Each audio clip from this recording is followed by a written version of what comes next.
जय Hind. 73rd constitutional amendment हमने पढ़ लिया है, जिसमें उसका विषय क्या था?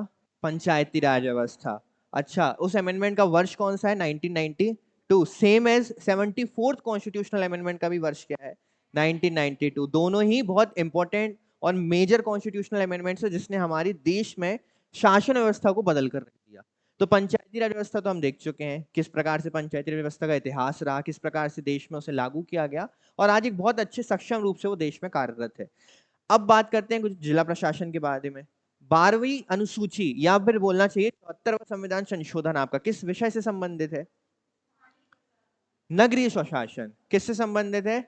नगरीय स्वशासन, अर्थात जो आपके जिले हैं इनमें भी तो स्वशासन चाहिए, क्योंकि जिस प्रकार से ग्राम व्यवस्था स्वशासी रूप से बेहतर चल सकती है, उसी प्रकार से जिले की व्यवस्था भी स्वशासी रूप से बेहतर चल सकती है। अगर आप वहां के लोगों को ही वहां का रूल दे देंगे तो वो अपने उस स्थान को या उस क्षेत्र को बेहतर ढंग से चलाने में सक्षम होंगे। तो पंचायती राज में कोई डाउट है क्या आप लोगों को? जो हमने लास्ट लेक्चर पढ़ा था 73rd कॉन्स्टिट्यूशनल, कितने विषय रखे गए थे उसमें? 29। तो अब 73 को साइड में रखते हैं, 74 में आते हैं। इसमें कितने विषय हैं? 18। किस अनुसूची में शामिल किया गया था? 12वीं अनुसूची में। चलिए देखते हैं।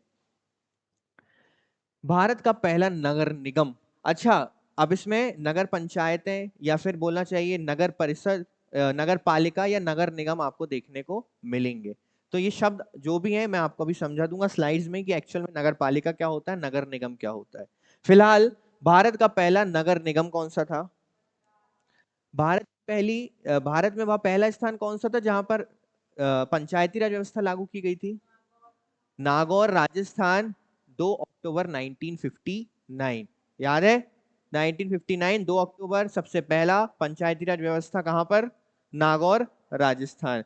और जब 73rd कॉन्स्टिट्यूशनल अमेंडमेंट आता है और सभी राज्यों को बाध्यकारी बना दिया जाता है पंचायती राज व्यवस्था को लागू करने के लिए, तो वह सबसे पहला राज्य कौन सा था जिसने लागू किया?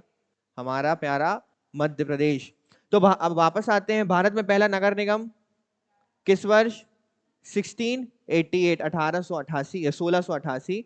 बंबई और कलकत्ता नगर निगम बने 1726 में। ये क्या होता है नगर निगम, अभी आगे आपको पता चलेगा। लॉर्ड मेयो के 1870 के संकल्प वित्तीय विकेंद्रीकरण पर स्थानीय सहकारी संस्थानों का क्या किया जाना चाहिए? विकास। लॉर्ड मेयो ने 1870 में ये संकल्प देखा था, और ये चीज हमने पंचायती व्यवस्था के इतिहास में भी देखा था कि इन्होंने बढ़ावा दिया किसको? स्थानीय स्वशासन को बढ़ावा दिया। लॉर्ड रिपन को 1882 का संकल्प की स्थानीय स्वशासन का, इसको क्या कहा जाता है?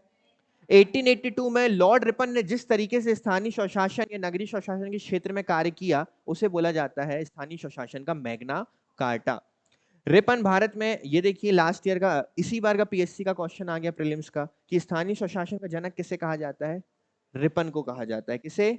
तो ये हो गया मोस्ट इंपॉर्टेंट, याद रखिएगा स्थानीय स्वशासन के जनक कौन है आपके? रिपन। 1907 में विकेंद्रीकरण पर रॉयल कमीशन बना जिसके अध्यक्ष थे हॉबहाउस, ये भी हमने देखा था। 1919 का भारत सरकार अधिनियम, इसने क्या किया? द्वैध शासन योजना के तहत स्थानीय स्वशासन एक जिम्मेदार भारतीय मंत्री के प्रभार के तहत एक हस्तांतरित विषय बन गया। अर्थात 1919 में स्थानीय स्वशासन को एक विषय के रूप में किसमें जोड़ा गया? अधिनियम में जोड़ा गया। छावनी अधिनियम परिषद, आपने एक नाम सुना है कैंटोनमेंट बोर्ड? कैंटोनमेंट का नाम सुना है आपने? हमारे जिले में नहीं है, आपने सुना होगा जबलपुर कैंट, ग्वालियर कैंट, सुना है? अभी आगे की स्लाइड में आपको बताऊंगा मैं एक्चुअल में कैंटोनमेंट बोर्ड या छावनी परिषद होता क्या है। 1935 का भारत सरकार अधिनियम प्रांतीय स्वायत्तता योजना के अंतर्गत स्थानीय स्वशासन को प्रांतीय विषय क्या किया गया? प्रांतों का इसे एक सब्जेक्ट घोषित किया गया कि प्रांतों में किस चीज को लागू किया जाना चाहिए? स्थानीय स्वशासन को। तो ये केवल इतिहास है, ओवरव्यू है। शहरी निकायों की स्थानीय ऐतिहासिक पृष्ठभूमि। भारत में शहरी स्थानीय निकायों की उत्पत्ति मौर्य और गुप्त साम्राज्य के समय से देखी जा रही है। 1882 का नगर निगम अधिनियम, तो अब ये चीज याद रखिएगा, सबसे पहला नगर निगम अधिनियम किस वर्ष आया?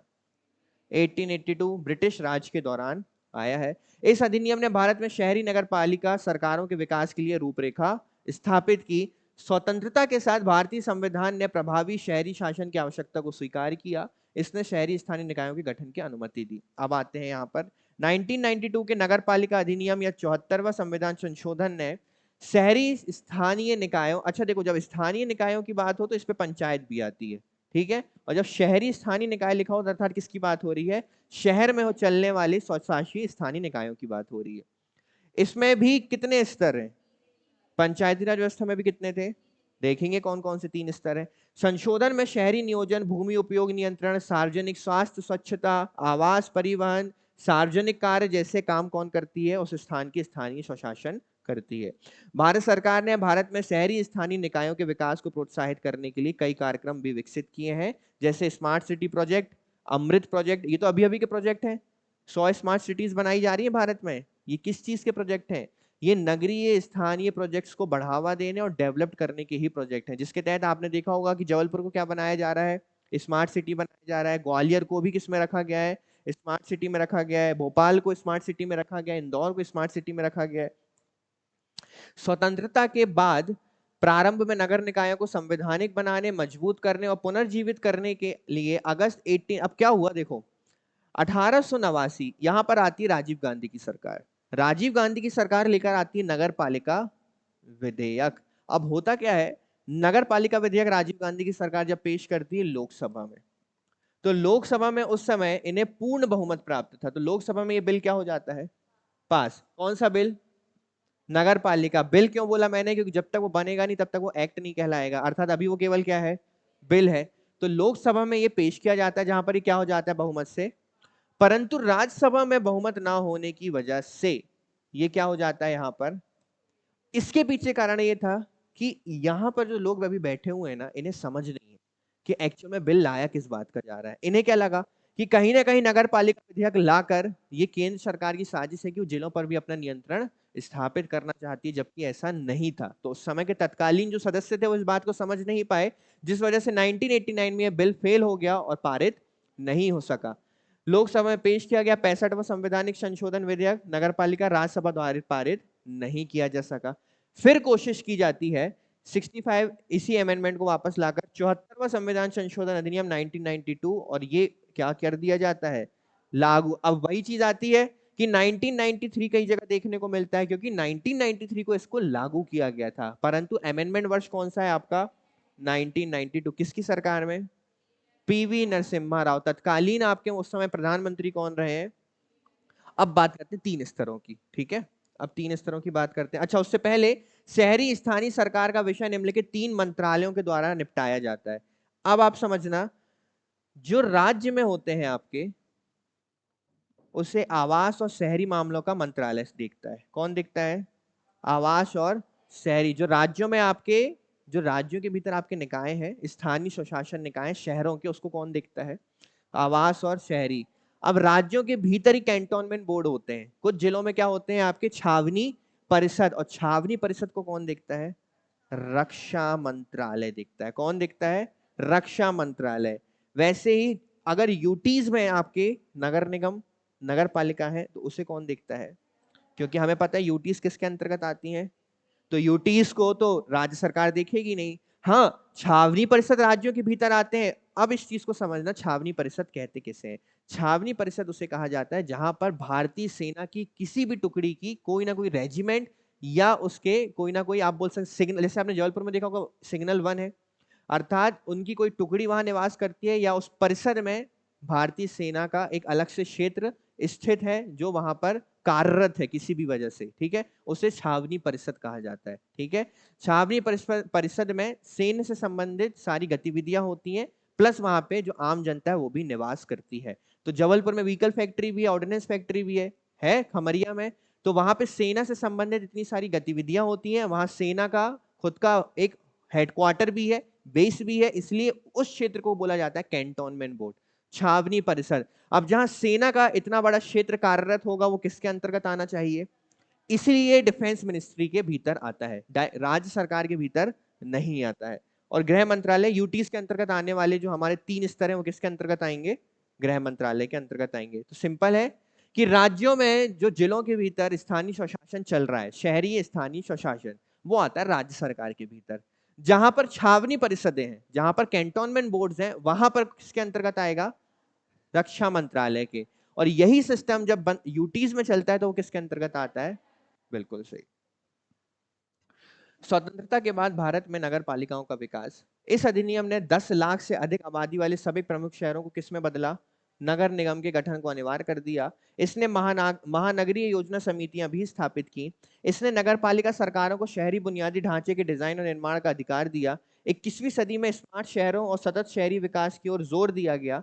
भारत सरकार ने 2022 तक देश भर में 100 स्मार्ट सिटी विकसित करने के लक्ष्य के साथ 2015 में कौन सा मिशन? ये आपको याद रखना है, स्मार्ट सिटी मिशन। किस वर्ष? 2015। और ये काम भी कर रहा है, आप देख रहे हैं डेवलपमेंट हमारे स्मार्ट सिटीज में। सरकार ने शहरी विकास को प्रोत्साहित करने और जीवन की गुणवत्ता में सुधार करने के लिए स्मार्ट सिटी मिशन, अमृत योजना, प्रधानमंत्री आवास योजना और स्वच्छ भारत मिशन जैसे प्रोजेक्ट चालू किए हैं। ये स्वच्छ भारत मिशन किसके लिए? हमारे घर के लिए है क्या? हमारे शहरों के लिए है, हमारे गांव गांव के लिए है।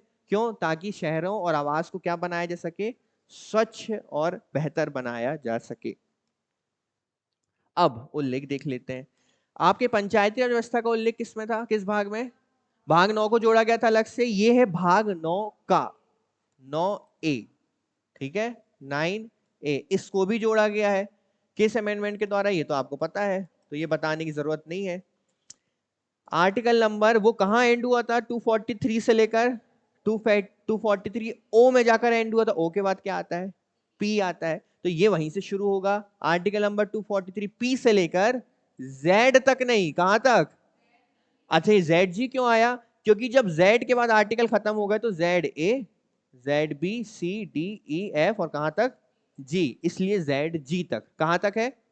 जेड जी तक आपको इसका उल्लेख देखने मिलता है। तो पंचायती राज व्यवस्था का उल्लेख आपको देखने मिलेगा 243 से लेकर 243 ओ तक, और इसका उल्लेख आपको देखने मिलेगा 243 पी से लेकर 243 जेड जी तक। वो है संविधान के भाग 9 में और ये है संविधान के भाग 9 का में। आर्टिकल 243 डब्ल्यू से संबंधित नगर पालिकाओं में कितने विषय रखे गए हैं? पंचायती राज में कितने विषय थे? कितने? 29 विषय थे, ठीक है, वस्तुओं के साथ रखे गए। किस अनुसूची में?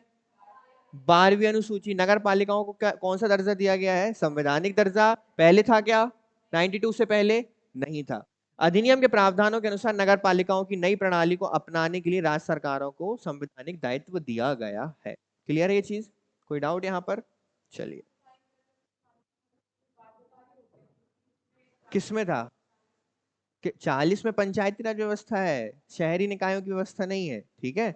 40 में पंचायती राज व्यवस्था है। चलिए यहां पर आते हैं आर्टिकल्स पे, तो इसमें कुछ इंपॉर्टेंट आर्टिकल्स है, उन्हें देखेंगे।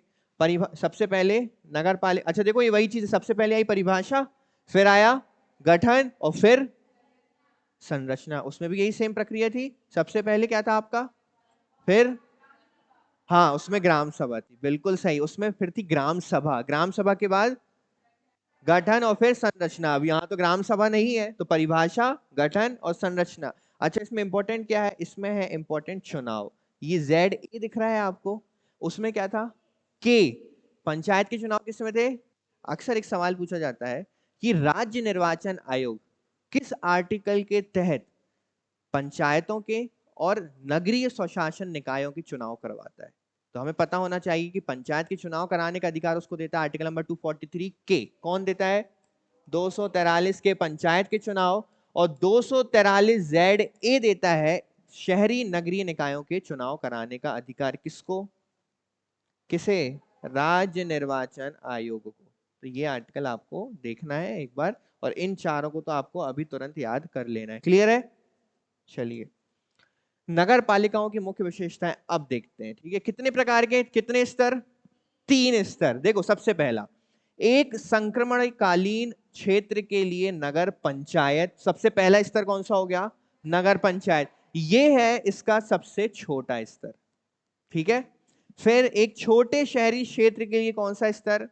नगर पालिका परिषद, ठीक है। ये हो गया मध्य, अर्थात ना बहुत छोटा ना बहुत बड़ा। फिर एक बड़े शहरी क्षेत्र के लिए क्या होती है आपकी? नगर निगम। ये कौन सा हिस्सा हो गया? सबसे बड़ा।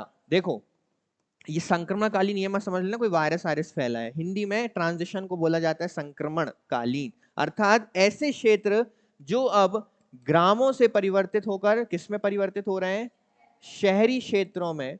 आपने जैसे हमारे कुछ क्षेत्र आपने देखे होंगे, जब आप आगे बढ़ते हैं शहर में मेन रोड हाईवे की तरफ, तो वो क्षेत्र आज भी ग्राम पंचायत में आते हैं, जबकि वो एकदम डेवलप्ड है, वहां पर शोरूम्स हैं, सभी चीजें हैं, परंतु आते किस में है? अभी ग्राम पंचायत में आते हैं। उन्हें सबसे पहले किस में रखा जाएगा? नगर पंचायत में रखा जाएगा। किसमें? नगर पंचायत में। क्यों? क्योंकि वो जो पहले ग्राम वाले क्षेत्र थे, वो परिवर्तित हो रहे हैं किसमें? तो जब भी ट्रांजिशन हो रहा है, यानी यहां पर एक परिवर्तन हो रहा है कि वो गांव से किसमें बदल रहे हैं, तो उन्हें किस में रखा जाएगा? पहले नगर पंचायत में, और बाद में जब उन्हें हिस्सा बना दिया जाएगा मुख्य जिले का, तो वो किस में आ जाएंगे? नगर पालिका परिषद के भीतर आने लगेंगे। अच्छा, हमारा शहर अभी नगर पालिका है या नगर निगम है? यदि मैं आपको अपने जिले की बात करें तो नगर पालिका है। क्यों? क्योंकि ये अभी कैसा क्षेत्र है? छोटे शहरी क्षेत्र। कैसा क्षेत्र है? पर यदि मैं बात करूं आपसे इंदौर की, भोपाल की, जबलपुर की या ग्वालियर की, तो ये कैसे क्षेत्र हैं? ये नगर निगम है। क्यों है नगर निगम ये? क्योंकि ये बड़े शहरी क्षेत्र हैं, इसलिए नगर निगम है। इसमें जनसंख्या का भी क्राइटेरिया होता है, जो अभी हम आगे की स्लाइड में देखेंगे। तो 3 स्तर कौन कौन से होते हैं? सबसे पहला नगर पंचायत, नगर पालिका, और तीसरा आपका कौन सा स्तर? नगर निगम। तो ये 3 स्तर हो गए। अब देखते हैं शहरी सरकारें, नगर पालिका। भारतीय संविधान में 74वें संविधान संशोधन द्वारा इसे जोड़ा गया है। इन सुधारों से शहरी निकायों के संचालन में परिवर्तन आया है। यह निर्णय लेने की शक्ति केंद्र सरकार से स्थानीय अधिकारों तक विकेंद्रीकृत करने का एक प्रकार है। इनमें देखते हैं नगर पंचायत। ये स्थानीय निकाय है जो ग्रामीण से शहरी में बदलने वाले, यहां पे लिख दे रहा हूं मैं, परिवर्तित।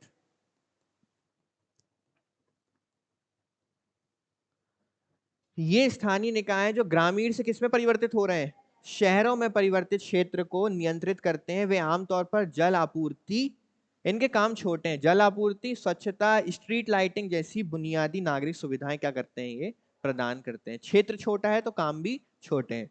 नगर परिषद या नगर पालिकाएं, ये बड़े शहरी क्षेत्र के लिए जिम्मेदार स्थानीय सरकारें हैं। किससे बड़े?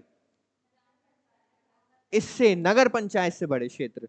वे निवासियों को कई आवश्यक सेवाएं प्रदान करते हैं, जैसे कि जल आपूर्ति करना, अपशिष्ट प्रबंधन करना, स्थानीय सड़कों का निर्माण, सार्वजनिक स्थानों का रख रखाव करना। ये कौन करता है? नगर पालिकाएं। अब सबसे बड़ा क्षेत्र कौन? नगर निगम।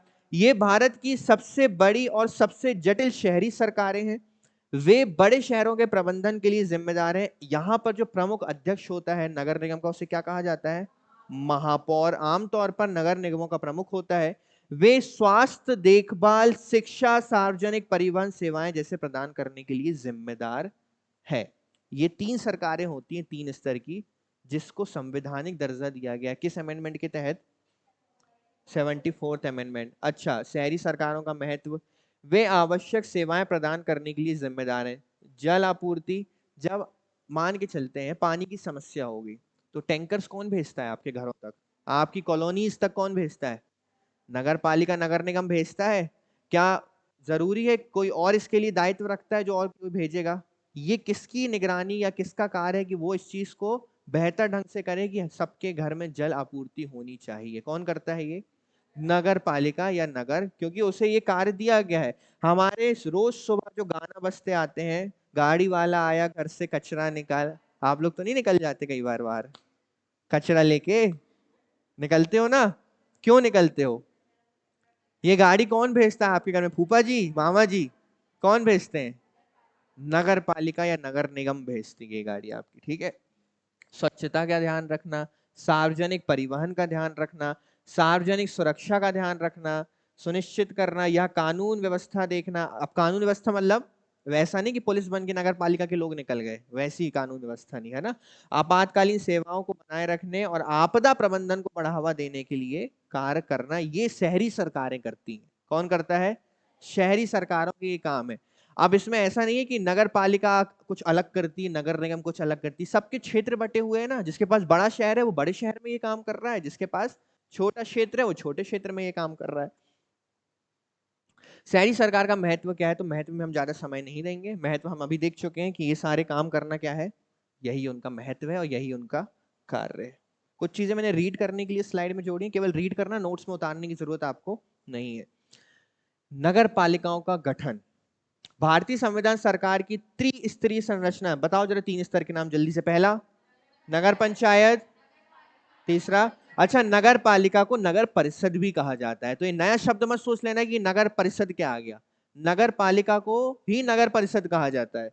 1992 के 74वें संविधान संशोधन अधिनियम के द्वारा नगर पालिकाओं का गठन का प्रावधान किया गया। शहरी क्षेत्र के आकार, जनसंख्या और राजस्व के आधार पर शहरी स्थानीय प्राधिकरणों के गठन का प्रावधान करता है। जितना बड़ा क्षेत्र उतना ज्यादा क्या प्राप्त होगा उसको, राजस्व प्राप्त होगा, और जितना ज्यादा राजस्व उतना बेहतर वो कहाँ काम कर पाएंगे, अपने क्षेत्र में। तभी तो आप देखो आज पूरे भारत में सबसे स्वच्छ शहर कौन बना हुआ है, इंदौर, क्योंकि ये नगर निगम है, इसका राजस्व ज्यादा है, ये पूर्ण रूप से स्वच्छ है और यहाँ की जनता भी जागरूक है। अच्छा, जनता को जागरूक किसने बनाया, कि घर घर जाकर किसी को बताया? सिर्फ जनता को जागरूक बनाने के कार्य और प्रयत्न किए गए वहां के नगर निगम के द्वारा, जो कि वो सफल हुए। और वहां की जनता अब इतनी समझदार हो चुकी है कि हमें स्वच्छता का पूर्ण ध्यान देना है। समझदार तो हम भी। आप रखते हो क्या अपने घर में कचरा? नहीं रखते ना, गाड़ी वाला आता है ना, घर से कचरा निकालते हो ना।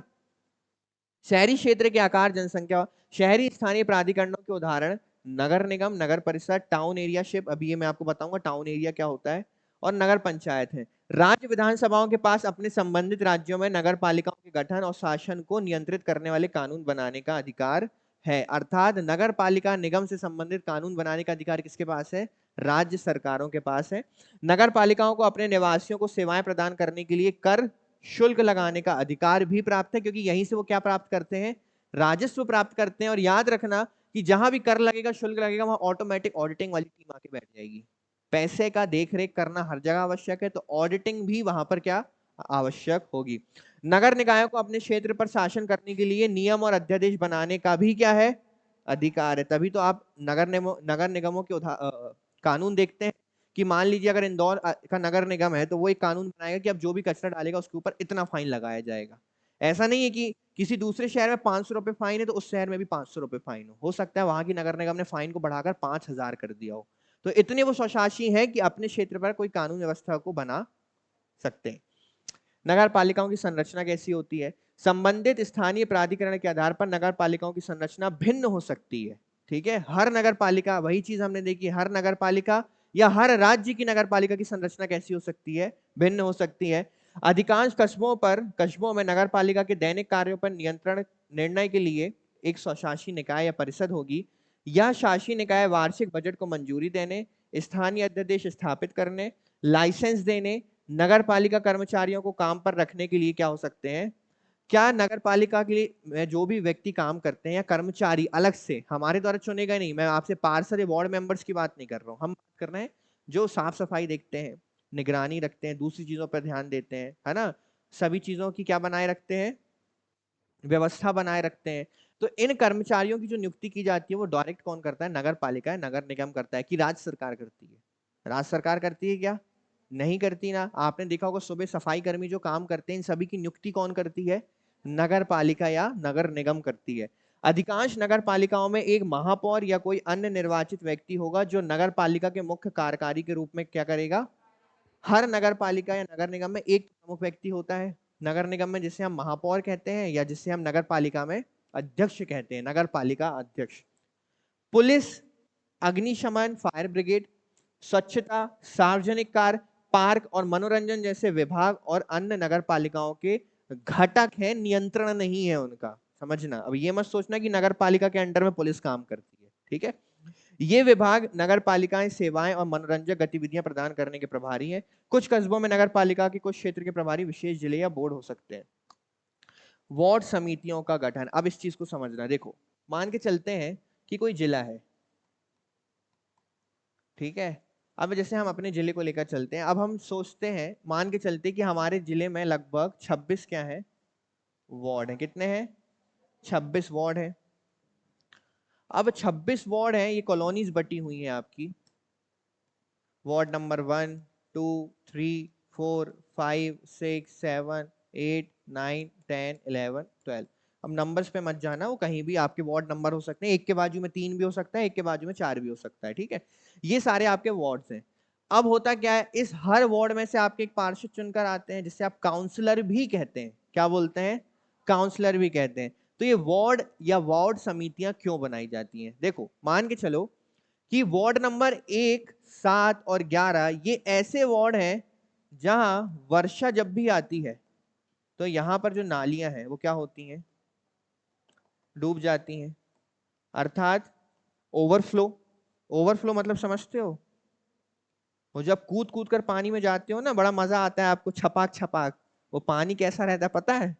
इसलिए थोड़े अपनी अंदर के बच्चे को संभाला करो, है ना, पहले पानी देखा करो कैसा है, बहुत मजा आ रही है बिल्कुल कूदने में वहां पर।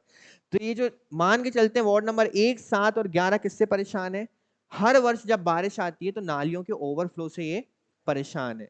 इसलिए होता क्या है, ये 1, 7 और 11 मिलकर एक नए समिति का निर्माण कर लेते हैं। किसका? कि एक वार्ड समिति बन जाती है 1, 7, 11 की, कि प्रत्येक वर्ष हम तीनों वार्ड मिलकर इस चीज पर ध्यान देंगे कि ये नाली के ओवरफ्लो की समस्या को ठीक किया जा सके। इसलिए क्या बनाई जा सकती है? अब हो सकता है कि ये जो वार्ड है यहां से कोई नाला निकलता हो, बहुत बड़ा नाला, निकलते हैं ना नाले जिसमें से गंदगी और अपशिष्ट वगैरह निकलता है, तो वार्ड नंबर 4, 8 और 12 इस नाले की बदबू से परेशान है। अर्थात यहाँ के जो निवासी हैं किससे परेशान है? यहाँ की बदबू से परेशान है, और अक्सर वहां कोई ना कोई नाले में गिर जाता है। ठीक है, इससे परेशान है क्योंकि नाला खुला हुआ है। हमारे यहाँ नाले बंद नहीं होते, है ना, इतना बेहतर भी नहीं है हमारे वार्ड्स की नाले एकदम बंद हो जाए और हम उसके ऊपर बिल्कुल चलने लगे। तो जो नाले खुले हैं उस पर नाले में जाके कुछ लोग डुबकियां भी मारते हैं। उन्हें रोकने के लिए या बचाने के लिए या नाले से दूसरों की सुरक्षा करने के लिए अब हर बार ये वार्ड परेशान है, तो 4, 8, 12 मिलकर क्या बना लेंगे, एक समिति बनाएंगे कि हमें इस समस्या से क्या पाना है, क्या निवारण पाना है। इसीलिए क्या बनाई जाती है आपकी वार्ड समितियां। वार्ड समितियां स्थानीय स्वशासन में जनता की भागीदारी बढ़ाती हैं। इसका गठन 3 लाख या उससे अधिक की आबादी वाले शहरी स्थानीय निकायों के साथ साथ पूरे राज्य में सभी नगर पालिकाओं में किया जाता है। राज्य नगर पालिका अधिनियम के अनुसार वार्ड समिति का गठन नगर पालिका द्वारा किया जाता है और इसमें कम से कम 11 और अधिक से अधिक 21 सदस्य होने चाहिए। क्लियर है अच्छे से? अच्छा एक चीज और मुझे बताओ कि वार्ड में जो पार्षद या काउंसलर्स चुने जाते हैं और हमारे काउंसलर जाके जो नगर पालिका में बैठते हैं, तो क्या जो काउंसलर्स है वो सिर्फ निर्वाचित हो सकते हैं, अपॉइंटेड भी हो सकते हैं, अर्थात मनोनीत भी किए जा सकते हैं। उस बोर्ड में एक बोर्ड बनता है पार्षदों का जिसका एक चेयरपर्सन होता है जिसे आप अध्यक्ष या महापौर कहते हो। तो क्या यहाँ सभी सदस्य निर्वाचित होकर आते हैं या अपॉइंट भी किए जा सकते हैं, ये बताइए। सभी निर्वाचित होकर आते हैं। अब मैं आपको एक चीज बताता हूं, संबंधित क्षेत्र का जो एमएलए है या एमपी है, अगर कोई भी नगर पालिका क्षेत्र या नगर निगम क्षेत्र, मान के चलते हैं ये नगर निगम, कोई भी नगर पालिका क्षेत्र हो ही नहीं सकता कि वो किसी विधानसभा के अंतर्गत ना आता हो, किसी लोकसभा के अंतर्गत ना आता हो, ऐसा तो हो नहीं सकता। तो मान के चलते हैं कि ये क्षेत्र यदि किसी विधानसभा या लोकसभा क्षेत्र के भीतर आता है, या तो किसी विधानसभा क्षेत्र के भीतर या तो किसी लोकसभा, तो यहां पर जो इस विधानसभा के एमएलए हैं या यहाँ के जो लोकसभा के एमपी हैं, ये भी इस बोर्ड के क्या बन सकते हैं? अब ये सदस्य निर्वाचित कहलाएंगे क्या? ये कहलाते हैं अपॉइंटेड मेंबर्स। ये क्या कहलाते हैं? अपॉइंटेड मेंबर्स कहलाते हैं, जो इस बोर्ड का क्या बन सकते हैं? सदस्य बन सकते हैं। सीटों का आरक्षण, वार्ड समितियों की सीटें नगर पालिका की सीटों की तरह आरक्षित की जाती हैं। इसमें अनुसूचित जाति, अनुसूचित जनजाति और महिलाओं के लिए सीटें रिजर्व होती हैं, ये चीज हम जानते हैं। एसटी, एससी और महिलाओं के लिए अवधि कितनी होती है? 5 वर्ष, और अगर किसी वजह से डिसॉल्व हो गई तो कितने टाइम के भीतर? 6 माह के भीतर इलेक्शन कराना कंपलसरी है। अच्छा, इलेक्शन कब होते हैं? 5 वर्ष पूर्ण होने से पहले। ऐसा नहीं कि 5 वर्ष हो गए, डिसॉल्व हो गई, फिर इलेक्शन हो रहे हैं। 5 वर्ष पूर्ण होने से पहले इलेक्शन करा दिए जाते हैं।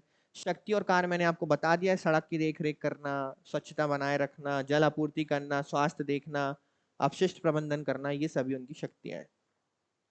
नगर पालिकाओं का वित्त, वित्त देखो, नगर पालिकाएं अपने स्वयं के वित्त को बढ़ाने और प्रबंधित करने के लिए जिम्मेदार है। इसके लिए वो क्या करती है? कर, शुल्क का संग्रह, बजट का निर्धारण, व्यय का अनुमोदन। अब देखो जहां वित्त है ना, एक चीज समझना, जहां वित्त आया वहां वित्त आयोग अपने आप आएगा। वहां पे कौन अपने आप आएगा? वित्त आयोग अपने आप आएगा, क्योंकि ये वित्त की सिफारिश करेगा सरकार से कि इस संबंधित क्षेत्र को कितने राजस्व की या वित्त की आवश्यकता है। और जहां पर वित्त आएगा वहां पर ऑडिटिंग भी अपने आप दौड़ते हुए आएगी, क्योंकि इस ये सब एक दूसरे के बिना अधूरे हैं। ठीक है, वित्त बिना ऑडिटिंग के नहीं हो सकता, क्योंकि अगर जहां ऑडिटिंग नहीं है वहां पे भ्रष्टाचार है। जहां पैसों का रख रखाव या लेन देन की व्यवस्था नहीं है, उसका पूरा मैनेजमेंट नहीं देखा जाता, वहां पर भ्रष्टाचार आता है। क्योंकि यदि आपको मैं बहुत पैसा दूं या कर दूं या टैक्स दूं और आपसे उस चीज का जवाब ना मांगा जाए कि इसका उपयोग कहाँ किया गया, तो आप क्या करोगे? आप अपने शौक पूरे करोगे, है ना? आप उसका दुरुपयोग करोगे। वित्त आयोग वही चीज है। वित्त आया, वहां पर कौन आया? वित्त आयोग। 74th कॉन्स्टिट्यूशनल अमेंडमेंट वित्त आयोग से संबंधित कई विशेषताओं का परिचय देता है। नगर पालिकाओं के लिए वित्त आयोग संशोधन में राज्य स्तर पर एक वित्त आयोग की स्थापना का प्रावधान करता है। इसमें नगर पालिकाओं की वित्तीय स्थिति की क्या करना? समीक्षा करना, कर, अनुदान और संसाधनों का आवंटन जैसे मामलों की क्या करता है? सिफारिश करता है। नगर पालिकाओं के लिए अनुदान संशोधन ने राज्यों के लिए नगर पालिकाओं को सहायता अनुदान प्रदान करने अनिवार्य बना दिया। यह अनुदान जल आपूर्ति, स्वच्छता, सड़कों जैसी बुनियादी सेवाओं के प्रावधान के लिए। यह अनुदान कौन देता है? कौन देता है ये अनुदान? फंड राज्य सरकार। कौन देती है? राज्य सरकार। आजकल तो हमारे देश में जो ये लोकल म्युनिसिपैलिटी इलेक्शंस हैं, ये भी किसी विधानसभा लोकसभा चुनाव से कम नहीं रह गए। इसमें भी पार्टीज इतना पैसा खर्च करती हैं। एक एक पार्षद अपनी छोटी सी, अब उसको कॉन्स्टिट्यूएंसी तो नहीं बोलना चाहिए क्योंकि वो तो मोहल्ला है, एक वार्ड है, वो तो एक अपने वार्ड में करोड़ों रुपए खर्च कर रहा है एक पार्षद बनने के लिए, एक काउंसलर बनने के लिए। सोचिए कहां तक मतलब राजनीति आपकी जा चुकी है। उस पर भी कमल का बटन चलने लगा है आजकल, भाजपा का बटन। और यहाँ पर सबसे ज्यादा कुछ निर्दलीय प्रत्याशी भी जीतते हैं, क्योंकि लोग क्या चाहते हैं कि हमारे क्षेत्र का विकास एक सही व्यक्ति करे, ना कि कोई पार्टीवादी व्यक्ति। बहुत पैसा खर्च होता है इसमें भी, है ना? हमारा जो नगर निगम है जबलपुर, वहां पे तो कुछ क्षेत्रों में आप मांगो आपको क्या चाहिए पार्षद के चुनाव में, आपके घर में फ्रिज भी पहुंचेगा, टीवी भी पहुंचेगी, मिक्सी भी पहुंचेगी, जो चाहिए सब पहुंचेगा। ठीक है, हमारे यहाँ इतने रईस पार्षद नहीं है अभी। निधियों का हस्तांतरण संशोधनों ने राज्यों के लिए नगर पालिकाओं को नियमित आधार पर धन हस्तांतरित करना भी अनिवार्य बना दिया है, या उसकी वित्तीय स्वतंत्रता और स्थायित्व सुनिश्चित करने के लिए है। तो ये वित्त आयोग के कार्य है। अब जहां वित्त आयोग आया, वहां क्या आएगा? तो पहले ऑडिटिंग देख लेते हैं। नगर पालिकाओं को उचित वित्तीय रिकॉर्ड को क्या करना? सुरक्षित रखना ही ऑडिटिंग का मुख्य कार्य है। या अभिलेखों को ऑडिट के लिए स्थानीय सरकार को प्रस्तुत किया जाना चाहिए। यह ऑडिट सत्यापित करता है कि नगर पालिका के वित्त का प्रबंधन सही ढंग से किया गया है या नहीं। अब देखते हैं नगर पालिका के चुनाव। नगर पालिका परिषद के सदस्यों का चुनाव करने के लिए हर 5 साल में नगर पालिका चुनाव होते हैं। कौन करवाता है ये चुनाव? राज्य निर्वाचन आयोग, ना कि भारत निर्वाचन आयोग। ये अधिकारी नगर पालिका में लोगों की ओर से निर्णय लेने के लिए प्रभारी हैं। उनके पास कानून बनाने, स्थानीय आबादी को प्रभावित करने वाली नीतियों को स्थापित करने के अधिकार है। देखो, हम चुनते हैं किसको? वार्ड के सदस्यों को, अर्थात इन्हें हम बोलते हैं पार्षद या काउंसलर को। अब ये राज्य सरकार पर डिपेंड करती है कि ये जो अध्यक्ष का पद है, इसके लिए चुनाव या तो प्रत्यक्ष हो सकते हैं या तो अप्रत्यक्ष हो सकते हैं। अगर पार्षदों के द्वारा अध्यक्ष को चुना गया तो वो कैसा चुनाव है? अप्रत्यक्ष। यदि जनता के द्वारा अध्यक्ष को चुना गया तो कैसे चुनाव है?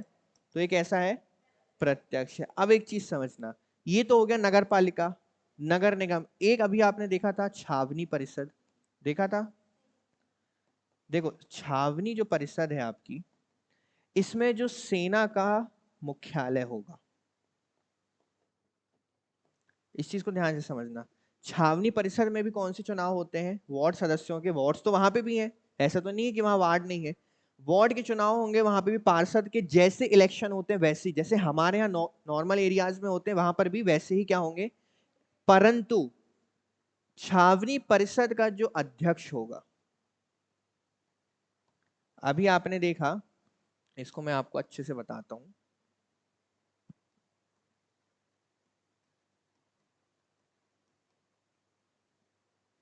छावनी परिषद, इसके जो वार्ड हैं, इनके चुनाव कैसे होंगे? प्रत्यक्ष, अर्थात किसके द्वारा? जनता के द्वारा। अर्थात वार्ड मेंबर सिविलियन ही हो सकते हैं, ठीक है। परंतु अभी तक हमने देखा कि दूसरे एरियाज में ये वार्ड मेंबर्स या हम एक अध्यक्ष को चुनते थे, जो उस नगर पालिका या नगर निगम का क्या कहलाता है? महापौर या अध्यक्ष। परंतु छावनी परिषद का जो अध्यक्ष होगा,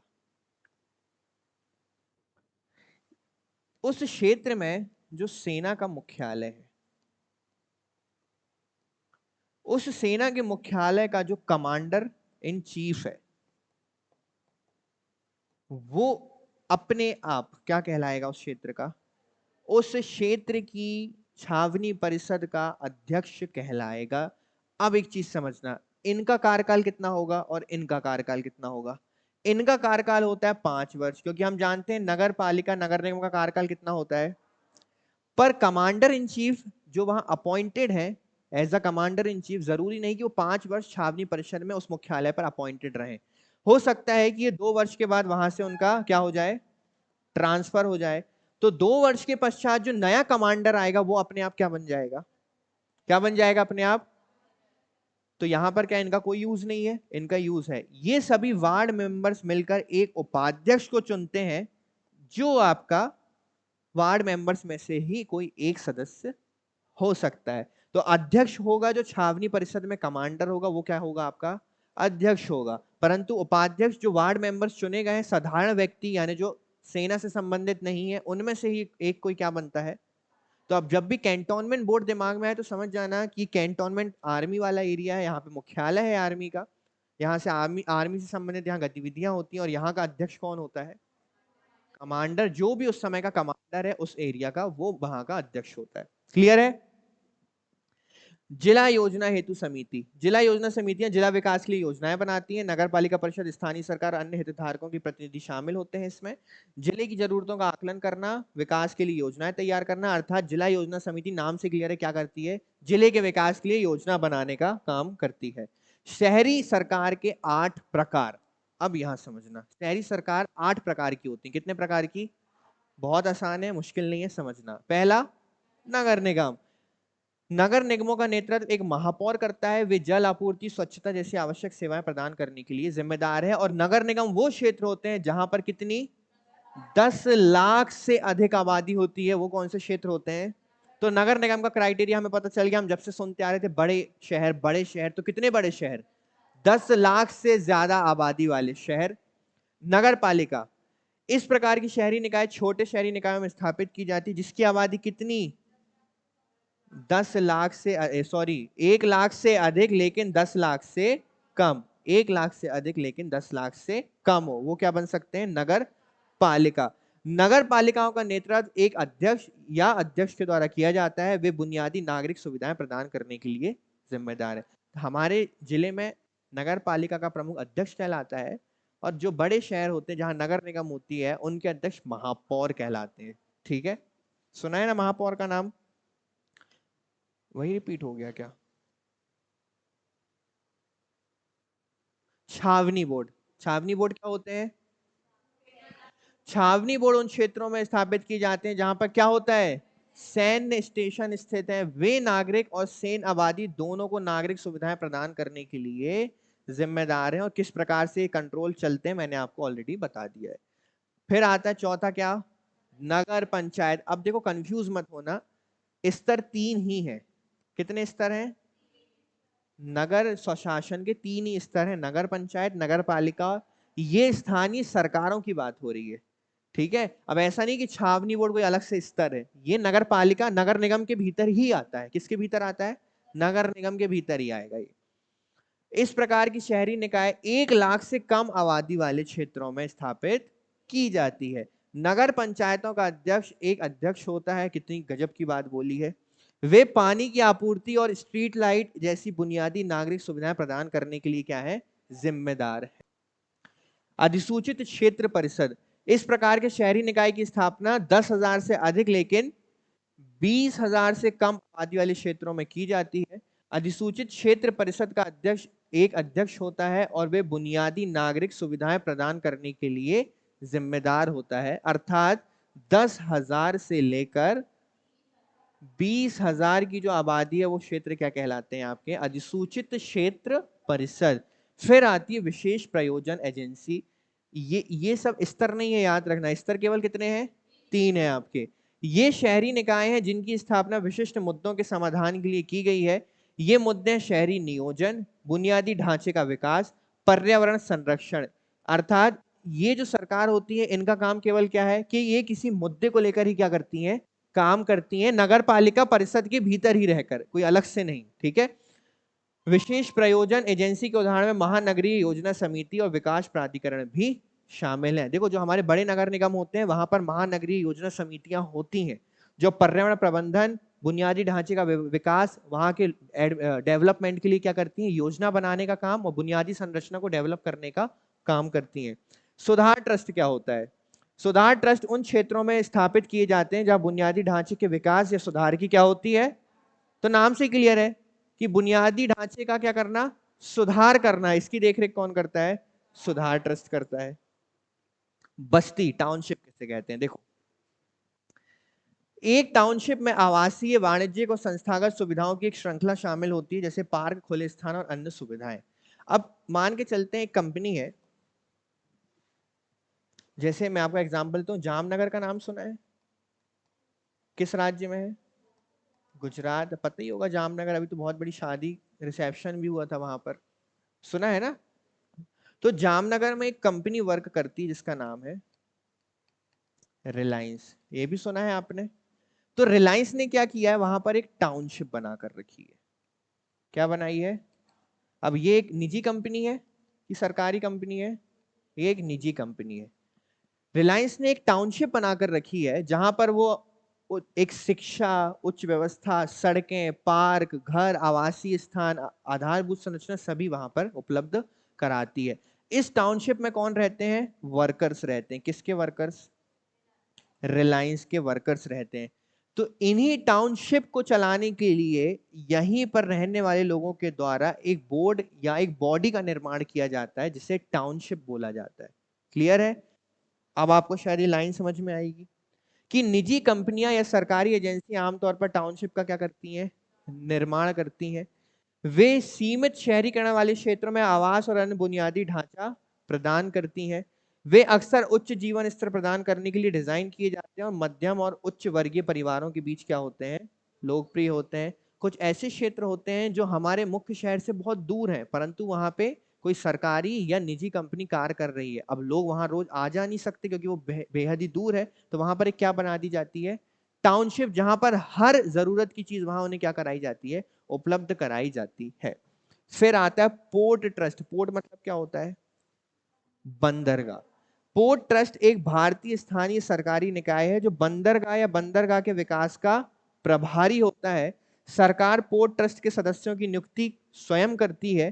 पोर्ट ट्रस्ट बंदरगाह क्षेत्र में सार्वजनिक बुनियादी ढांचे, कानून और व्यवस्थाओं के विकास के परियोजनाओं का क्या होता है, प्रभारी। मतलब पोर्ट ट्रस्ट किसकी देखरेख करता है?